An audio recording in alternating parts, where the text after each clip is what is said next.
Au Facebook Live hachette.fr. Nous sommes ce soir en compagnie de Caroline Boudet. Bonsoir Caroline. Bonsoir. Ravie de vous recevoir ce soir pour votre nouveau livre. C'est le deuxième livre et premier roman, Juste un peu de temps, qui paraît chez Stock, qui est paru chez Stock il y a une semaine, 2 semaines 2 mai.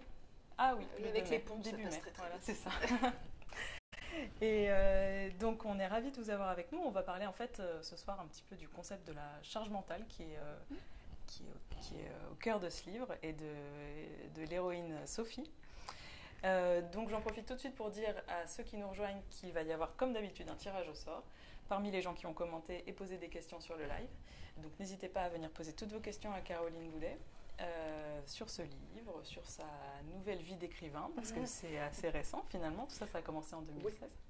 Oui, c'est une vie, demi-vie récente, c'est tout nouveau en fait. D'accord, donc on va parler de ça. Et il y aura donc un tirage au sort, comme je vous le disais, parmi les commentaires, parmi les questions qui auront été posées. Voilà, donc Caroline, merci d'être là encore une fois. Vous êtes journaliste, vous êtes mère de 2 enfants. Et on a commencé à vous connaître en 2016 avec votre premier livre chez Fayard qui s'appelait La vie réservée des surprises, où vous racontiez la naissance et les premiers mois de votre fille, Louise, dont vous avez découvert le syndrome de trisomie 21 à la naissance. Voilà. C'était un témoignage voilà, qui est sorti quelques mois, 1 an après sa naissance à peu près. Et qui était très médiatisé. Qui a été très médiatisé. En fait, le livre était né du fait que j'avais écrit un post sur Facebook qui avait eu un destin assez incroyable, qui avait fait le buzz mondial, comme on dit. Et j'avais des notes déjà de côté, puisque moi j'écrivais beaucoup à ce moment-là, parce que c'était un moment assez compliqué à gérer. Et ces notes-là étaient déjà toutes prêtes. Et j'ai continué à écrire sur ce moment de vie, et c'est devenu donc ce premier témoignage qui s'appelait La vie réserve des surprises. Donc là, c'est un roman. Oui. Est-ce que vous pouvez nous parler, dans un premier temps, pour lancer la conversation, de ce passage à la fiction, qui est plutôt étonnant, puisque vous êtes journaliste et vous avez commencé par un récit très intime? Alors pour moi, c'est pas du tout étonnant, parce qu'en fait, ça fait très longtemps que j'écris un peu de fiction et que j'ai envie d'écrire de la fiction, donc c'est plutôt une réalisation.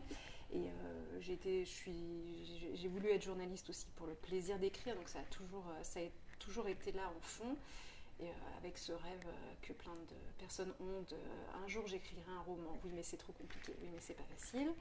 Et donc c'est vrai que j'ai eu cette opportunité de publier d'abord un témoignage, ce qui était même pour moi étonnant, parce que c'est pas du tout je lis beaucoup, mais c'est pas du tout le type de livre que je lis.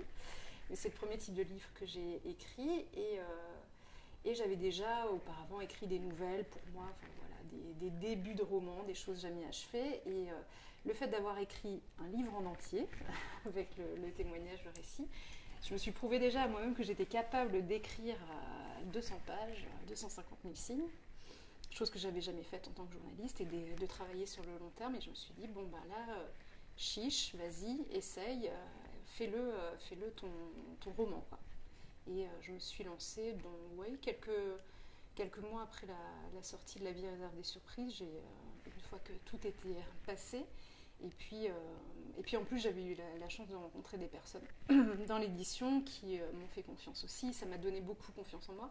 Les retours des lecteurs sur le premier livre. Donc, la bienveillance. Donc voilà, une grande bienveillance, et le fait que les gens aussi appréciaient ou me disaient « Ah, mais en plus, c'est bien écrit ». Alors ça, je trouvais ça génial. Je me suis dit « Bon, ben… » Oui, il y a un ton, on en parlera, mais il y a un ton qui reste d'un livre à l'autre. Oui, alors c'est pas du tout travaillé, on pourra en reparler, mais il faut croire que c'est mon ton, parce que c'est la façon dont j'écris, sûrement la façon dont je pense, c'est pas travaillé pour ça. Donc en fait, voilà, le passage à la fiction, il s'est fait un peu comme ça, naturellement, dans mon envie en tout cas. Et puis j'en savais rien, je me disais peut-être que j'écris ce manuscrit-là pour moi, j'avais aucune offre ou proposition d'une maison d'édition. Voilà, je me disais, je vais peut-être rester la personne qui aura fait un témoignage, et puis point, la maman courage de Louise, et puis la dame de Facebook, et puis terminé, quoi. Mais donc voilà, j'ai terminé ce manuscrit, ça a été très long comme travail, et je me disais, bon, bah maintenant, on va voir si… C'était un peu le moment où je me suis dit, on va voir si c'est possible, si c'est publiable, si ça intéresse quelqu'un. Et donc, il n'y a pas de… Ben, il est là, le voilà. Ouais. Mais il n'y a pas de bon roman sans bonne histoire et sans bon personnage. Est-ce que vous pouvez nous parler de Sophie, le personnage au centre de ce roman, et des gens qui gravitent autour d'elle, de ce qui lui arrive? Alors Sophie, donc elle est au cœur du roman, elle a 35 ou 36 ans, je ne sais même plus, le temps a passé. Elle a 36 ans, elle vit à Rennes, dans une grande ville de province, elle a 3 enfants, elle a un mari... Elle est très jolie, son mari est joli aussi, elle a une jolie petite maison, un travail plutôt intéressant. Enfin, vu de l'extérieur, Sophie, c'est la femme parfaite et qui rend toutes les femmes envieuses dans son entourage, sa voisine. Enfin voilà, quand on la voit, on se dit comment ça se fait qu'il y a des gens qui arrivent à tout mener de front comme ça et tout a l'air si impeccable chez elle. Bon.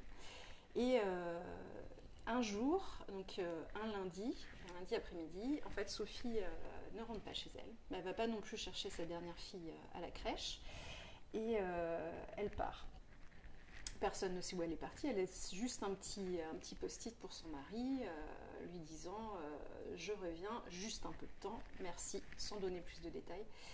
Et à partir de là, on va suivre dans le roman un peu Sophie, mais surtout voir les réactions de son entourage et entendre les voix de son entourage. Donc, personne n'arrive à comprendre pourquoi elle est partie, que ce soit son mari qui ne comprend pas, à part qui se dit elle a sûrement une liaison ou c'est autre chose, elle a pété un plomb, mais tout va si bien, ses amis, la voisine, la belle-mère, ses enfants.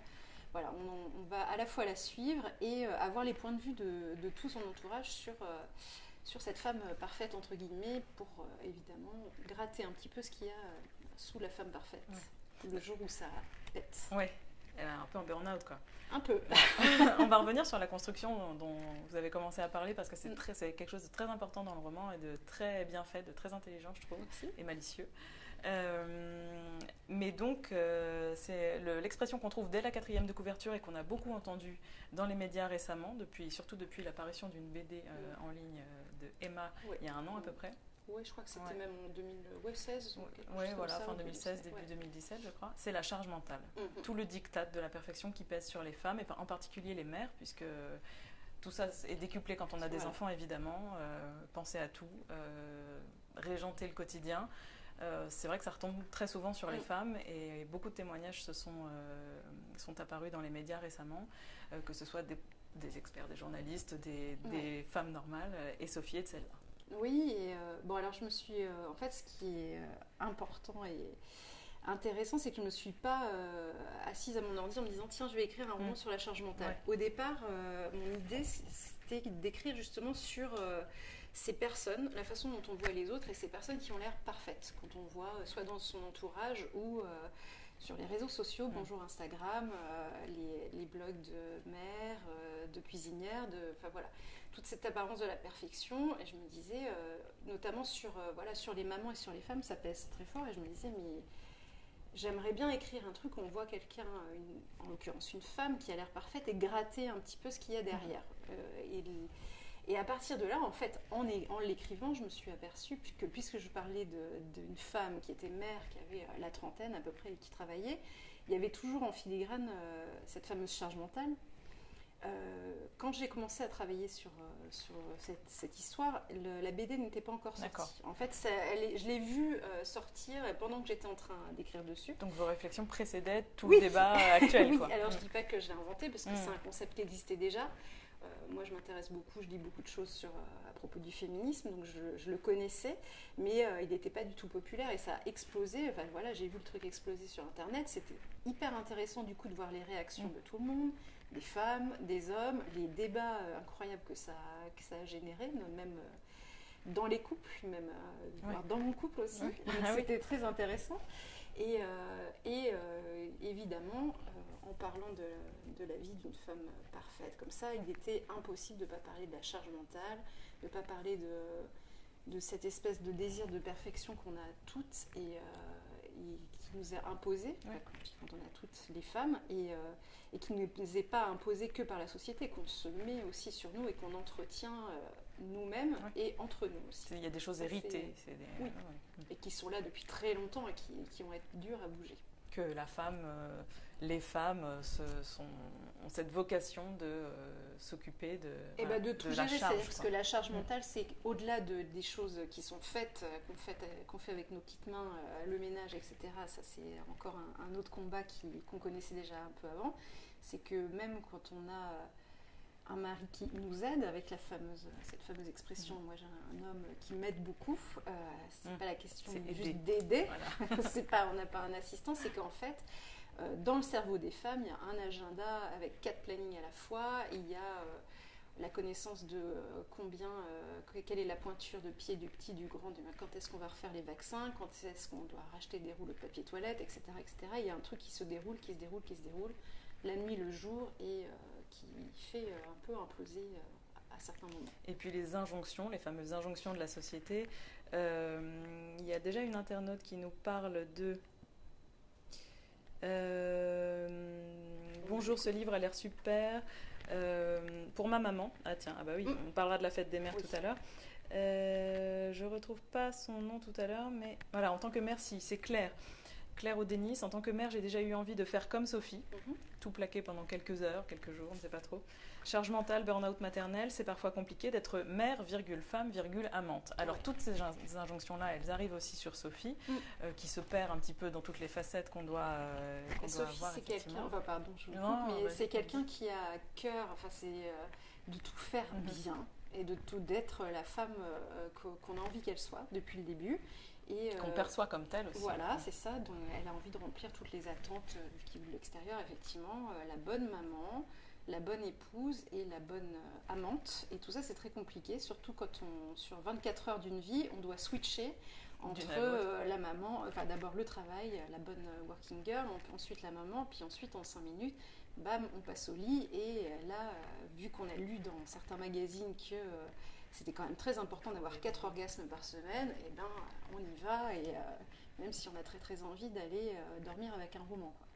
Sauf que voilà, la réalité c'est que Sophie, comme toutes les autres, elle est aussi fatiguée, que c'est extrêmement compliqué, voire impossible, c'est ce que je suggère dans ce livre, de faire tout bien sur les 3 facettes de cette chose-là, et que peut-être le problème des femmes de notre génération, je dirais, je sais pas, peut-être les 25-50, c'est qu'on s'est mis en tête qu'on allait tout faire bien partout, et que là on se cogne, les femmes se cognent beaucoup au constat que c'est compliqué, voire c'est épuisant. Oui. Donc on ne va pas trop dévoiler sur ce qui se passe du côté de Sophie pendant cette petite escapade, et puis il y a beaucoup de suspense d'ailleurs. C'est pour ça que j'en viens maintenant à la construction, qui est vraiment très, très bien faite, comme je disais tout à l'heure, parce qu'on a cette histoire de point de vue alterné avec quasi des cliffhangers à la fin de chaque période ou de chaque point de vue, parce qu'on suit la journée de Sophie qui se déroule, la journée, les quelques heures qu'elle s'octroie, et donc les points de vue. Donc là, pour ma part, vous êtes journaliste à la base, et il y a quelque chose de la journaliste qui ressort, c'est qu'on a l'impression de voir se dérouler sous nos yeux une espèce de reportage où les regards des autres sur Sophie interviennent. Et je voulais savoir si cette construction-là, cette idée-là, elle est venue dès le début aussi. Alors, j'avais pas pensé à cette histoire de journaliste, oui, c'est un petit peu comme si on intercalait des témoignages de personnes le long d'une histoire, puisque au centre il y a Sophie et ce qu'elle fait en temps quasi réel, on va dire, et puis entrecoupé des points de vue des autres et de certains flashbacks. En fait, dès le départ, j'avais très très envie d'écrire quelque chose avec différents points de vue. Au moins 2, voire 3. Je me souviens d'avoir lu un petit peu avant le roman, alors je sais plus si c'est Little Big Lies ou Big Little Lies, qui a été adapté en série, où il y a 3 points de vue, 3 récits. Avec Reese Witherspoon, etc. Ouais, voilà, c'est ça. C'est Big Little Lies. Big Little Lies. Et j'avais trouvé cette façon d'écrire hyper intéressante. Alors, compliqué, mais j'avais pas encore imaginé à quel point c'est compliqué. Mais justement, je trouvais ça intéressant parce que aussi ça donnait, il y avait cette idée d'avoir une personne et les différents points de vue qu'on a sur elle. Et cette personne-là n'est jamais les mêmes. Sophie n'est pas la même vue par son mari, vue par ses amis. Et on voit différentes facettes à chaque fois. Et voilà, dès le départ, je trouvais intéressant d'intercaler plusieurs points de vue. Et après, c'est vrai qu'au moment de l'écriture, puis réécriture, ça a été assez compliqué. C'était très intéressant à faire, mais ça a été tout un jeu à la fin quasiment de petits post-it avec les différentes choses qui suivaient, parce qu'effectivement je voulais aussi créer un peu de suspense, C'est réussi. Voilà, merci. Je suis contente parce qu'il y a des lecteurs qui m'ont dit que voilà, jusqu'à la fin, ils ne savaient pas, ils étaient tenus parce que on va pas vous dire ce qui se passe, ni où elle est partie, ni si elle revient, ni ce qu'elle fait. Parce que c'était aussi, j'avais envie de tenir le lecteur jusqu'au bout, parce que dans les choses que j'avais envie de dire, il fallait... Enfin, pour moi, c'est important d'avoir une bonne histoire. En tant que lectrice, pour moi, à la base, c'est une bonne histoire et de ne pas avoir envie de lâcher un bouquin et d'être triste quand on doit refermer le bouquin. Pour moi, c'est le critère d'un bon roman. Donc, franchement, si j'ai réussi à faire ça, je suis ravie. Je vous donne déjà, pour donner un petit peu d'entrain et du baume au cœur, quelques petits commentaires déjà très enthousiastes. Alors, je sais pas si il y a Karine Ferry, je ne sais pas si c'est The Karine Ferry de TF1 qui dit la charge mentale, courage à toutes et bravo à tous. Si c'est pas la vraie Karine Ferry de TF1, c'est aussi une vraie Karine Ferry. Merci quand même, on ne sait pas. Gaëlle Marillet, ce livre donne réellement envie de s'y plonger dedans. Merci pour ce direct. Merci. Amal Bakar, ah oui, la charge mentale, en tant que femme, on se met beaucoup la pression pour être à la hauteur, ça parle à tout le monde. Beaucoup. Alors des femmes, est-ce que je vais trouver des hommes? Des hommes. Patrick, superbe plume et rythme, j'en suis à la proposition du pouilly fumé pour accompagner... Bon, on va pas trop dire, Patrick, il faut pas dévoiler trop d'intrigue. Bon, il y a du vin. Il va prolonger sa lecture dès ce soir.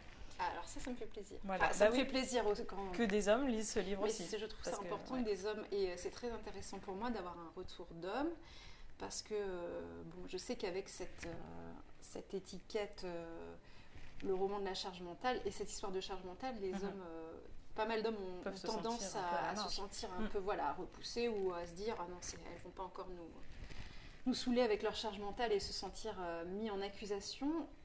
C'est pas l'idée et c'est pas le cas. D'ailleurs, les hommes qui sont présents dans ce roman sont pas du tout, moi je voulais pas, le mari de Sophie n'est pas du tout dans le prototype du vieux macho qui fait rien, c'est un homme moderne, sympa, qui participe, qui a très sincèrement l'impression qu'il y met du sien et que tout se passe bien et qui sous-estime effectivement ce qui se passe dans la tête de Sophie. Et qui fait son petit bonhomme de chemin pendant le roman aussi. Ça, oui, lui aussi d'ailleurs, il évolue effectivement, et puis en passant par des doutes, des questionnements, et puis trois petits points. Et puis.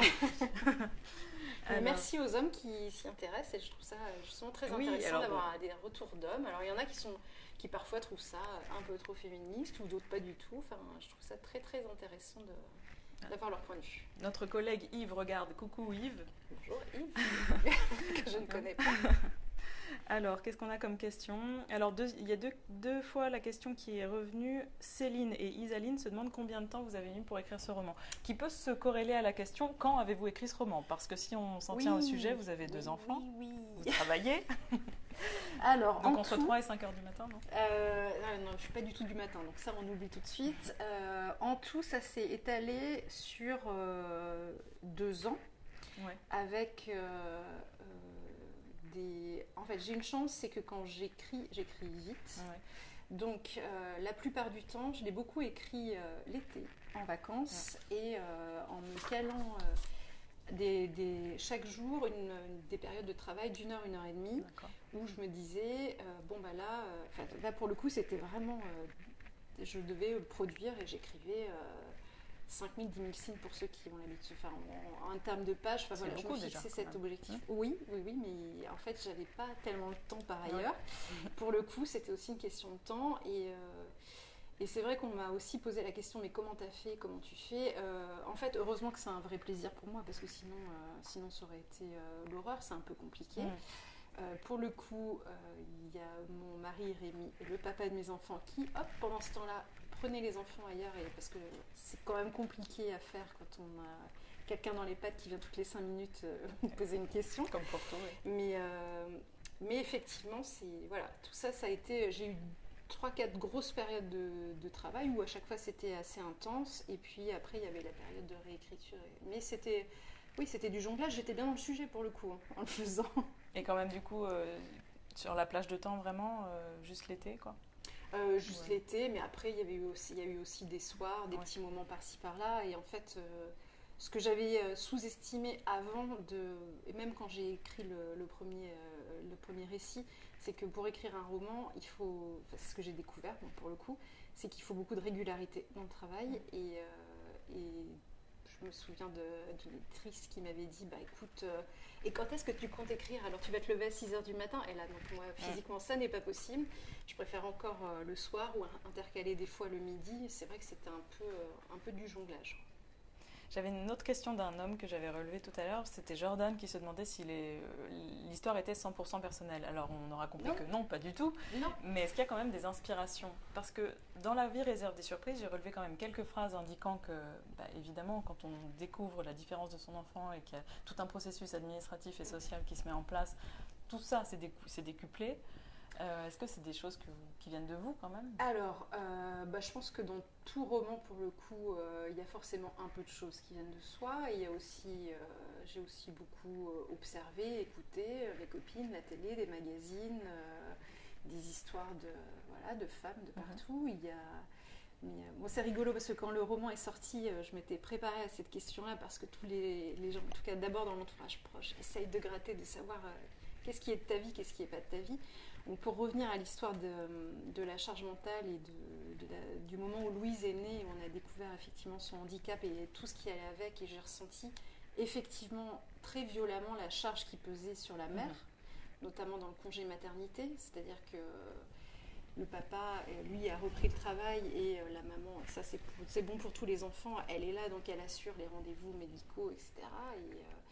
Et avec un enfant qui a un handicap, les rendez-vous médicaux ou autres, c'est puissance 5. Donc, c'est peut-être pas un hasard si j'ai eu envie d'écrire sur ce thème-là à ce moment-là. Mais c'était pas forcément conscient, en fait. C'était pas si clair que ça. Et il y a sûrement un peu de vécu, mais en fait, c'est pas... par exemple, je ne suis pas Sophie. Si j'étais un des personnages, ressemble plus à d'autres femmes qui sont dans le roman. Et voilà, en fait, je pense que comme toute personne qui écrit un roman... En tout cas, voilà, il y a un peu de moi, un peu des autres, un peu de moi transformé. Et de toute façon, même ce qui est de moi, je ne dis pas, c'est par petites touches dans l'histoire. Il y a vraisemblablement plusieurs buts, ou en tout cas vocations à ce livre. L'une d'elles, pour moi par exemple, c'est une espèce de catharsis qui se met en place parce qu'on vit à travers Sophie ce coup d'éclat qu'on ne s'autorise pas toutes en tant que mère, en tant que femme, avec ces injonctions qui pèsent sur nous. Il y a d'autres choses éventuellement qui arrivent, c'est de faire bouger les lignes, de faire bouger les consciences. Et il y a aussi le point de vue d'un des enfants qui intervient. Est-ce que par exemple, éduquer les enfants dans ce sens-là pour alléger la charge mentale des femmes, c'est quelque chose qui vous tient à cœur? Alors oui, ça me tient à cœur, et à la fois j'ai l'impression qu'on se trouve face à... c'est pas mon impression, je pense qu'on est face à des siècles d'habitude et de... Comment il se trouve que par exemple j'ai un garçon et une fille, et ça me tient à cœur d'éduquer mon garçon et ma fille dans l'idée que papa, quand il sera un papa, il fera plein de choses à la maison, etc. Mais effectivement, il y a tellement de choses qui se mettent naturellement, mais faussement naturellement en place dans le fonctionnement d'un couple quand il y a des enfants, c'est-à-dire que à un moment j'évoque cette histoire du linge qui est très présente et qui est une charge qui est, je crois, c'est à 80% toujours les femmes qui s'occupent du linge. Je crois qu'à ce moment-là, je suis allée étendre ma machine. Voilà, et c'est quelque chose vraiment qui est prenant. Bon, il y a un truc, il y a même un sociologue qui a fait un livre dessus, Kaufman, sur le linge. C'est presque, en fait, naturellement que la femme dit non, mais laisse, je vais m'occuper du linge. Enfin, c'est pas non plus un truc qu'on peut pas accuser les hommes. Et il y a des choses ancrées. Il y a des choses ancrées, et qu'on a beau, moi je me dis, montre à ton fils que plus tard il le fera, etc. Et une fois, je me souviens de lui avoir expliqué, bon, toi, quand tu seras grand, tu plieras ton linge, aide-moi. Et il m'a dit très spontanément, bah oui, mais regarde, là, c'est toi qui es en train de le faire. Et il a déjà compris. Hein. Voilà, ça m'a assis un peu les pattes. Je me suis dit, bon, on va remettre des pièces dans la machine, c'est compliqué. Et on est sur ces histoires de charge mentale, chaque femme peut faire quelque chose, et c'est évident que les nouvelles générations, en voyant leur père prendre de plus en plus de responsabilités avec les enfants, avec le ménage, tout ça, ça va changer. Mais l'idée, c'est que ça va changer, sauf que tout ça a commencé à changer il y a 70 à 100 ans à peine. Donc on est vraiment sur un temps court. Il y a des siècles avant. Donc, voire même très récemment. Et en plus, très récemment, sur les questions de l'intimité ou de la famille, c'est vraiment très récent que d'un coup, ça devient même une question. Avant, c'était, le terme de charge mentale n'existait même pas pour le grand public, c'était pas une question. Il y a un petit chapitre, il y a une personne qui intervient une seule fois que j'aime beaucoup, c'est Yvonne, qui est une vieille dame qui est témoin d'une des activités de Sophie au cours de son petit laps de temps toute seule, et qui la juge, parce qu'elle est, on peut le dire, complètement réactionnaire. Elle est d'une autre génération et d'une autre époque et peut-être d'un autre point de vue social. Et en fait, j'avais effectivement ce personnage-là, j'avais vraiment... Elle intervient qu'une fois, mais pour moi c'était important parce qu'il y a quelque chose qui me frappe, pour le coup en tant que féministe, parce que je le suis et ça c'est pas un gros mot, c'est qu'on manque, les femmes entre elles se jugent beaucoup. Et il n'y a pas vraiment de solidarité, de sororité comme on le dit. Et voilà, et effectivement, il y a des jugements portés qui n'aident pas les femmes à avancer, même socialement. Ou voilà, quand Sophie, on garde un peu le suspens, donc je ne peux pas dire, quand Sophie fait quelque chose qu'elle avait juste spontanément envie de faire, qui n'est même pas fou, qui n'est pas incroyable, mais pour quelqu'un qui la voit de l'extérieur, une autre femme qui est d'un autre âge, ça me paraît... elle ne peut pas s'empêcher de la juger moralement, là où on ne jugera jamais un homme. Mais Sophie a pris la liberté de faire ça. Parce que c'est Titu Lecoq d'ailleurs qui me disait ça en interview. Elle a écrit un livre récemment chez Fayard qui s'appelle Libérée. C'est intéressant. Voilà. Ouais. Qui est en fait le versant essai de ce livre-là. Enfin, ils s'illustrent un peu l'un l'autre. Oui, c'est vrai que je l'ai lu. Alors, c'est pas fait exprès, mais effectivement, donc c'est Libérée. Elle sait le combat féministe se gagne devant le panier de linge sale. Et pardon, du coup j'ai perdu la question. Mais je crois que j'ai perdu mon fil aussi, mais c'est pas grave. En tout cas, il est très bien son livre. Oui, voilà, il est très bien. Effectivement, oui, je sais. Donc voilà, je voulais dire, elle dit que voilà, c'est qu'il y a une question d'espace public dans cette histoire-là et que l'espace public est l'espace des hommes, l'espace privé domestique est celui des femmes, et ça c'est ancré. C'est des domaines, voilà, c'est chacun son domaine, et ça fait très peu de temps qu'on commence à remettre ça en question. Et effectivement, une femme qui est dans l'espace public s'expose toujours à être jugée d'une manière ou d'une autre, quoi qu'elle fasse, quels que soient ses habits, etc. Un homme, c'est pas vraiment la même chose. Alors Isabelle nous dit, c'est un livre féministe, c'est vrai. Oui, selon vous, oui. Vous l'assumez cette étiquette? Moi j'assume totalement. Alors pour le coup, pour moi, féministe n'est pas un gros mot. On devrait tous être féministes pour le coup, puisque le féminisme, c'est simplement de vouloir absolument l'égalité des droits politiques, sociaux, de travail entre les hommes et les femmes. Donc j'ai un peu de mal à imaginer qu'on ne le soit pas. Et puis, oui, alors après, quand on le dit, il y aura forcément des gens qui vont se dire « Oh là là, c'est revendicatif, etc. » Non, pour le coup, oui, j'estime qu'il est féministe parce qu'il y a des messages qui passent, qui sont féministes, mais où je le fais passer, moi, par l'humour, par des situations, et voilà. L'humour, c'est important, je voulais en parler, ce livre est drôle. Vous avez déjà un vrai ton, qui avait déjà un petit peu dans votre premier livre, et qui pourtant n'était pas forcément très drôle sur le fond, mais vous avez un ton, quelque chose assez ironique, des pensées personnelles qui viennent. De l'ironie, après, c'est pas fait exprès, j'imagine que c'est mon ton, enfin voilà, c'est pas, je sais, j'ai écrit... que de bouquins pour l'instant, mais c'est vrai que ça me vient spontanément. Et surtout, je trouve que ce soit dans le premier, les témoignages qui étaient sur un sujet qui paraît lourd, la trisomie 21, le handicap, etc., ou sur d'autres... là, on est sur d'autres sujets, mais il y a aussi des sujets sérieux. Et pour le coup, je trouve toujours que l'humour ou l'ironie est toujours une façon très, très efficace et... très facile, très utile pour aborder des sujets sérieux sans avoir l'air sans arriver avec son truc. Regardez, je vais vous parler d'un sujet sérieux. Et puis voilà, c'est plus léger à lire, c'est agréable pour moi à écrire et ça permet de faire passer plein de choses. Et puis c'est vous. Et puis sûrement, c'est moi, ouais, j'imagine. Une idée de hashtag lancée par Fanny, hashtag je suis Sophie. Si vous voulez, elle va devenir emblématique. Céline nous dit, je me suis tellement reconnue en Sophie. Voilà. Julie, continuez comme ça, Caroline. Merci. Bravo, Caroline Boudet, vous êtes formidable. Ça, c'est Céline. Merci. Formidable. Carrément. Rémi, quelle est la partie la plus dure dans l'écriture du roman? La partie la plus dure de l'écriture, c'est la réécriture. C'est pas le premier jet, c'est la construction. Le premier jet est très agréable parce qu'on est tout seul dans son coin et que c'est de la liberté absolue. Enfin, en tout cas pour moi, c'est un moment hyper agréable. il y a aussi toute l'idée, tout le moment au début où c'est juste une idée, donc voilà, il est en filigrane le roman. Après, je commence à écrire. Ça, moi, je trouve ça agréable. En revanche, effectivement, le plus dur, c'est la réécriture.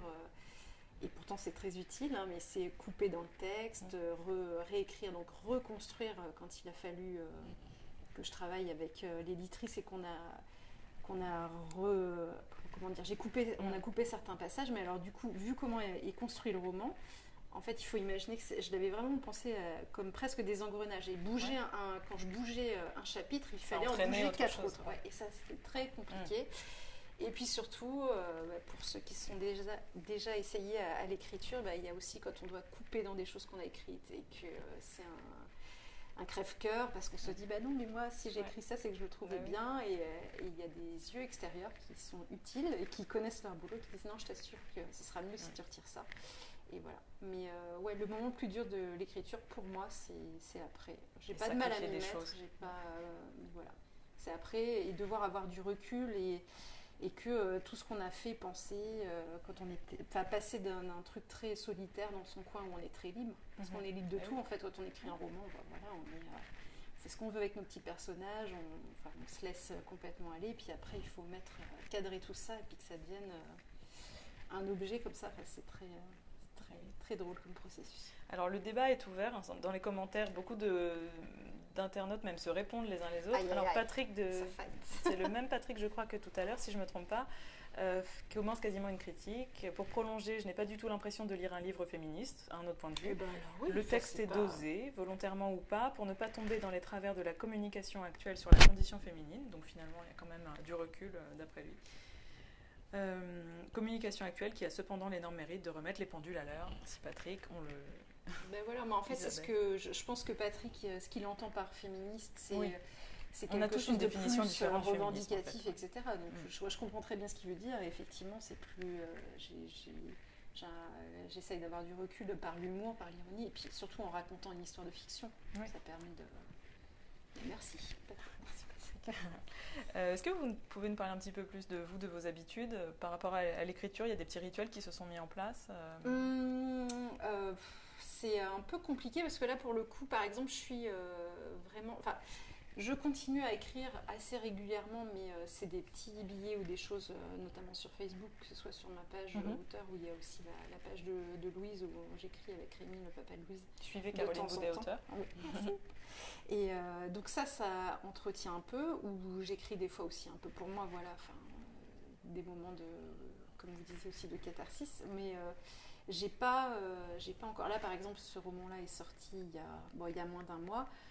C'est vrai que j'ai des gens qui me demandent alors t'as recommencé à écrire? Non, c'était la question suivante. Non, en revanche je suis en train d'y penser, donc c'est déjà un énorme premier pas. Je suis en train d'y penser, c'est-à-dire je suis en train de penser j'ai une idée qui commence à me démanger, mais je me dis tiens, comment je pourrais en parler et quand est-ce que je vais me remettre à écrire, etc. Mais, donc ce sera encore de la fiction ou... Ah oui. Là, c'est à moins que se présente l'idée, on peut aussi, j'attendrai peut-être plus tard. Il y a des lecteurs du premier témoignage qui me demandent souvent alors on voudrait bien avoir la suite de l'histoire de Louise. Elle a que 3 ans pour l'instant, mais il y aura beaucoup de choses à dire aussi. C'est vrai que ça peut être très important pour beaucoup de parents de pourquoi suivre pas Louise, de suivre, parce qu'après, voilà, à partir de 3 ans, là, elle va aborder l'école, il va y avoir beaucoup de choses à raconter, et moi je vais avoir aussi beaucoup de choses à écrire de toute façon. Enfin, c'est certain. Mais oui, j'ai envie de continuer à écrire de la fiction, c'est un vrai plaisir. Enfin, moi, c'était vraiment mon rêve, vraiment, c'est un truc, quand j'ai su que cette histoire que j'avais écrite allait devenir un roman, c'était le rêve de ma vie qui se réalisait, c'était énorme pour moi, donc si c'est possible, j'aimerais continuer. De toute façon, moi j'aime écrire, donc je vais continuer à écrire, je ne sais pas encore... sous quelle forme ni quoi, mais j'y pense. Mais après, c'est un peu comme... moi, je trouve que c'est un peu comme du sport. C'est-à-dire que si on arrête un peu, c'est d'autant plus dur de s'y remettre. Donc, il va falloir à un moment... Là, je sais pas, dans les jours et les semaines qui viennent, je vais m'asseoir, je vais me dire, bon, là, tu trouves pas d'autre chose à faire avant, puis t'écris. Ça va venir, mais pas encore. Et si vous deviez faire la liste de vos influences en général, et peut-être pour ce livre-là, est-ce qu'il y a des choses... Alors... Des figures tutélaires, Ah oui, non, mais j'ai des livres de chevet. après j'ai des idoles monumentales, mais alors c'est marrant, enfin qui sont pas du tout dans le style de ce roman. Donc moi, en fiction, mon maître absolu, c'est Stephen King, donc, voilà, que je lis depuis que j'ai 12 ans, et qui, pour le coup, pour moi, dans la construction des histoires des personnages, enfin, voilà, je l'adore, je lis tout ce qu'il fait, il m'a valu plein de nuits blanches, donc voilà, j'aime beaucoup. Je lis beaucoup de littérature américaine ou britannique, et pour le coup, j'aime beaucoup l'ironie qu'ils ont souvent, les auteurs anglo-saxons, mais il y a aussi plein d'auteurs français que je lis. Et je lis après, voilà, c'est difficile comme ça de dire des inspirations. Enfin, Vous avez mentionné une série tout à l'heure aussi, il y a quelque chose... Oui. La fiction sur les écrans maintenant nous envahit aussi. Les séries, c'est vrai que je m'en rendais pas forcément compte, mais j'ai eu beaucoup de retours qui me disaient en lisant ce roman, mais on a l'impression c'est très graphique, c'est très visuel en fait, on a l'impression quasiment de voir un film ou une série. Peut-être que, mais moi sans le savoir, voilà, je consomme aussi beaucoup de séries, il y a plein de choses là qui sortent qui sont vraiment bonnes et bien écrites. Comme quoi là par exemple, je regarde un peu ce que tout le monde regarde, mais là je viens de commencer la saison 2 de 13 Reasons Why, et je suis admirative parce que ils traitent de sujets hyper durs, mais c'est tellement bien écrit là, et là pour le coup, je sais pas si vous avez vu la saison 1, alors justement, chaque épisode prend le point de vue d'un personnage différent. Là aussi, il y a beaucoup d'écriture. Qu'est-ce que j'ai regardé récemment? En série française, moi j'ai découvert assez récemment la série de Le Bureau des légendes. J'ai trouvé ça fabuleux. Et puis il y a des références comme la meilleure des séries pour moi, ça reste The Wire. Beaucoup de des séries américaines très écrites. Et puis dans l'humour, Friends, des choses de trentenaire, quoi. Et justement, transition toute trouvée, puisqu'on parle des écrans, Claire, et puis c'est la dernière question parce qu'on va devoir se quitter malheureusement. Claire nous demande si vous seriez heureuse que votre roman soit adapté au cinéma ou à la télé. Oui, sûrement. Non, je rigole parce que les gens qui me sont proches savent que c'est une question qui revient souvent.